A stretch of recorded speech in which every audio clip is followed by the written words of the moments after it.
Chia seed കഴിക്കുന്നത് അർബുദത്തെ തടയുമോ? Protein, carbohydrates, omega 3 fatty ആസിഡുകൾ, fibre, anti ഓക്സിഡന്റുകൾ, നാരുകൾ എന്നിവ ഇതിൽ അടങ്ങിയിരിക്കുന്നു. വെള്ളത്തിൽ ചേർത്ത് കുതിർത്തോ ഓട്സ്, സ്മൂത്തി, ജ്യൂസ് പോലെയുള്ള ഭക്ഷണങ്ങളിൽ ഉൾപ്പെടുത്തിയോ കഴിക്കാം. അർബുദം, അസ്ഥി സംബന്ധമായ പ്രശ്നങ്ങൾ, സന്ധിവേദന തുടങ്ങിയ പല രോഗങ്ങൾക്കും കാരണമായ ശരീരത്തിലുണ്ടാകുന്ന ഇൻഫ്ലമേഷൻ കുറയ്ക്കാൻ ചിയ സീഡ് ആഹാരത്തിൽ ഉൾപ്പെടുത്തുന്നതിലൂടെ സാധിക്കുന്നു. ഇത് സ്തനാർബുദം, വൻകുടൽ, കരൾ, പാൻക്രിയാറ്റിക് എന്നിവയുൾപ്പെടെ വിവിധതരം അർബുദങ്ങളിൽ നിന്നും ശരീരത്തെ തടയുന്നു. ശരീരഭാരം കുറയ്ക്കാൻ ആഗ്രഹിക്കുന്നവർക്ക് ചിയ സീഡ് വളരെ ഫലപ്രദമായ ഒന്നാണ്. വിശപ്പ് കുറയ്ക്കുകയും ദഹനം മെച്ചപ്പെടുത്തുകയും അപാപചയ പ്രക്രിയ ശക്തിപ്പെടുത്തുകയും ചെയ്യുന്നു.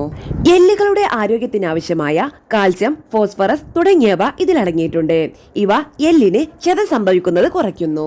കൊളസ്ട്രോൾ കുറയ്ക്കുന്നതിനും രക്തസമ്മർദ്ദം നിയന്ത്രിക്കുന്നതിനും ഹൃദയത്തിന്റെ പ്രവർത്തനം മെച്ചപ്പെടുത്തി ഹൃദ്രോഗ സാധ്യത കുറയ്ക്കുന്നതിനും ചിയ സീഡ് ഭക്ഷണത്തിൽ ഉൾപ്പെടുത്തുന്നതിലൂടെ സാധിക്കുന്നു.